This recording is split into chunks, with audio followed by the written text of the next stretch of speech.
நாம் நினைக்கும் போது உதவி செய்யும் தெய்வமே குல தெய்வம் ஆகும். குலம் தெரியாமல் போனாலும் குலதெய்வம் தெரியாமல் போகக்கூடாது. குருவை மறந்தாலும் குலதெய்வத்தை மறக்கக்கூடாது என்பவை பழமொழிகள். குல தெய்வம் என்று கூறப்படும் தெய்வங்கள் அந்தந்த குடும்பங்களில் இன்னும் தெளிவாக கூற வேண்டுமெனில் ஒவ்வொரு சாதி பிரிவினரில் தோன்றி தங்கள் குலம் செழிக்க பாடுபட்டு தியாகம் புரிந்து இன்னல்களில் இருந்து காப்பாற்றியவர்கள் ஆவர். அத்தகைய நம் முன்னோர்களின் படிமங்கள்தான் குலதெய்வங்கள் என்று போற்றப்படுகின்றனர். அவர்களை சிறப்பிக்க கோயில்கள் அமைத்து முன்னோர்களின் கண்முன்னே வாழ்ந்து மறைந்தவர்களை நாம் வணங்குவது நமது தலையாய கடமையாகும். நம்முடைய சமுதாயத்தில் ஒவ்வொரு குடும்ப வகைகளுக்கும் ஒவ்வொரு குல தெய்வம் இருக்கும். குல தெய்வத்தை கும்பிடும் ஒரு கூட்டத்தை சேர்ந்தவர்கள் முழுவதும் பங்காளி ஆவார்கள். இவர்கள் அண்ணன் தம்பி உறவு முறையாக கருதுபவர்கள். இவர்களுக்குள் பெண் கொடுக்கவோ எடுக்கவோ மாட்டார்கள். குலதெய்வம் வழிபாடு அனைவருக்கும் முக்கியமான ஒன்றாகும். பிறக்கும் குழந்தைகளுக்கு முதலில் வரும் முடியே குல தெய்வம் கோயிலுக்கு சென்று மொட்டை போடுவார்கள். சிலர் காது குத்துவார்கள். மேலும் நம்முடைய வீட்டில் எந்த சுபகாரியங்கள் செய்தாலும் முதலில் குலதெய்வத்தை வணங்கிவிட்டுதான் ஆரம்பிக்க வேண்டும்.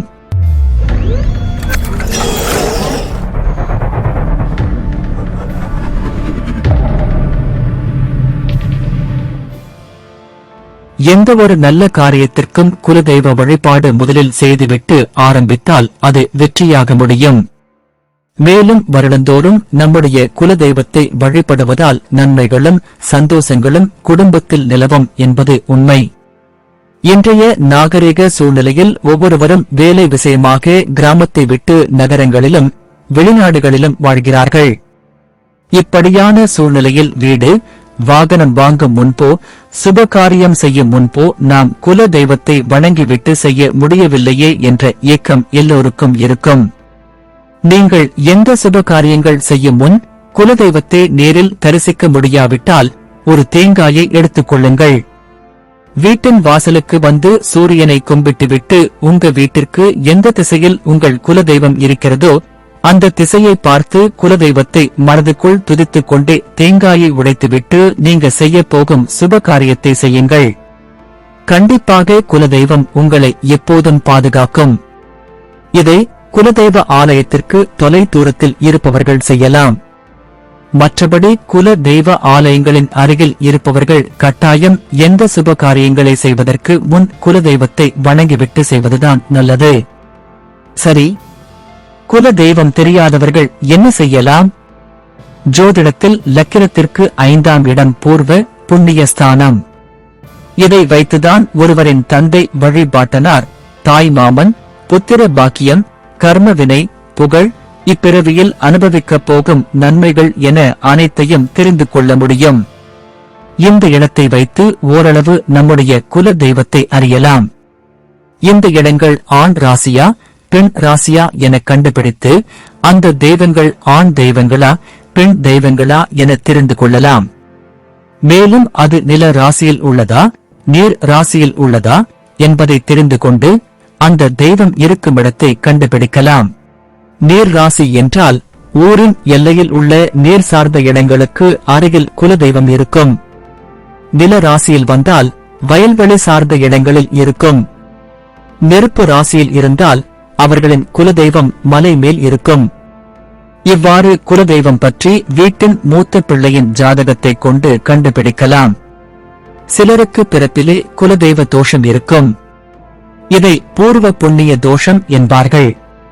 அதாவது 5ஆம் இடத்தில் ராகு அல்லது கேது இருந்தாலும் லக்கினத்திற்கு தீய கிரகங்கள் இருந்தாலும் அது குலதெய்வ தோஷத்தை கொடுக்கும். மேலும் இது புத்திர தோஷத்தையும் கொடுக்கும். 5ஆம் இடம் என்பது நம்முடைய முற்பிறவியை குறிக்கக்கூடிய இடம். யார் ஒருவர் இப்பிறவியில் தாய் தந்தையருக்கு உரிய மரியாதை அளிக்காமல் அவர்களை மனம் நோக செய்தாலும் அதேபோல் குல தெய்வத்தை வணங்காமல் இருந்தாலும் மறுபிறவியில் அவர்கள் குல தெய்வ தோஷத்துடன் பிறப்பார்கள். இதுதான் புத்திர தோஷத்தையும் கொடுக்கும். அதாவது போன பிறவியில் செய்யும் கர்ம வினைகளே நமக்கு வரக்கூடிய தோஷங்கள். இந்த மாதிரி குலதெய்வ தோஷம் இருப்பவர்கள் கண்டிப்பாக தனக்குரிய குலதெய்வத்தை கெட்டியாக பிடித்துக் கொண்டால் அனைத்து தோஷங்களும் நிவர்த்தியாகும். குலதெய்வத்தை அந்தந்த பங்காளி வகையறாக்களுக்கு ஏற்றபடி வணங்குவார்கள். அதை அறிந்து கொண்டு அதற்குரிய வழிமுறைகளில் வணங்குவது சிறப்பாகும். எனக்கு ஜாதகமே இல்லை, எங்க வீட்டுல எழுதி வைக்கல அல்லது தொலைந்து விட்டது என சிலர் சொல்வார்கள். அவர்கள் எப்படி குலதெய்வ வழிபாடு செய்வது? இவர்கள் திருச்செந்தூர் முருகனை குலதெய்வமாக வணங்கலாம். அதாவது புத்திரக்காரகன் குரு பகவான். இந்த குரு பகவானின் ஸ்தலம்தான் திருச்செந்தூர். எனவே குல தெய்வம் தெரியாதவர் திருச்செந்தூர் முருகனை அன்றைய நாளில் குலதெய்வமாக வணங்க ஆரம்பிக்கலாம். அதேபோல் குலதெய்வ வழிபாடு, பெண் திருமணம் செய்து சென்றால் கணவனின் குலதெய்வத்தையே தன் குலதெய்வமாக ஏற்றுக்கொண்டார்கள். பங்குனி உத்திரம் நாளில் குலதெய்வத்தை வழிபட்டால் இரட்டிப்பு பலன் கிடைக்கும் என்பது நம்பிக்கை. மாதந்தோறும் உத்திர நட்சத்திரம் வந்தாலும் பங்குனி மாதத்தில் வரும் உத்திரத்திற்கு அதிக மகிமைகள் உண்டு. 12வது மாதமான பங்குனியும் 12வது நட்சத்திரமான உத்திரமும் இணையும் புண்ணிய திருநாள் பங்குனி உத்திரம். குலதெய்வ கோவில்களான காவல் தெய்வங்கள் என அழைக்கப்படும் கோவில்களுக்கு பங்குனி உத்திரத்தன்று சென்று வழிபடுவதை மக்கள் வழக்கமாக கொண்டுள்ளனர். இந்த குலதெய்வ வழிபாட்டை கார்த்திகை மாதம் திருக்கார்த்திகையின் போதும் பங்குனி மாதம் உத்திர நட்சத்திரத்தன்றும் மேற்கொள்வார்கள். மற்ற நாட்களில் குலதெய்வத்தை வழிபடுவதுடன் பங்குனி உத்திரம் நாளில் சென்று வழிபடுவது மேலும் நல்ல நற்பயனை பெற்று தரும் என்று நம்பப்படுகிறது. பங்குனி மாத பௌர்ணமியில் குடும்பத்துடன் சென்று குலதெய்வத்தை தரிசித்து வாருங்கள். வழக்கமாக உங்கள் முன்னோர்களால் செய்யப்படும் பூஜைகள், அபிஷேகங்கள் செய்து பொங்கல் இட்டு குடும்பத்தோடு ஒற்றுமையாக வழிபட்டால் புண்ணிய பலன்களோடு முன்னோர்களது ஆசியும் கிடைக்கும் என்பது நம்பிக்கை. வழிபாடு முடிந்ததும் அங்கேயே சமைத்து பந்தி போட்டு பரிமாறி வீடு திரும்புவதும் குலதெய்வத்தை திருப்திப்படுத்தும். பங்குனி உத்திரத்தன்று வெளியூரிலும் வெளிநாடுகளிலும் வசிப்பவர்கள் தவிர்க்க இயலாத காரணத்தினால் குலதெய்வ கோவிலுக்கு செல்ல முடியவில்லை என்றால் வீட்டின் பூஜை அறையில் இருக்கும் குலதெய்வத்துக்கு படையல் இட்டு மனம் உருகி வழிபாடு செய்யலாம்.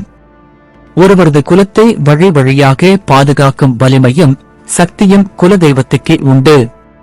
மேலும் பங்குனி உத்திர தினம் ஒரு அற்புதமான தினம். இந்த தினத்தில் அனைத்து தெய்வங்களுக்கும் திருமணம் நடந்தது. குறிப்பாக சபரி சாஸ்தா என சொல்லக்கூடிய ஐயப்பன் அவதரித்தது பங்குனி உத்திர தினம் அன்றுதான். முருகப்பெருமான் திருமணமும் அன்றுதான்.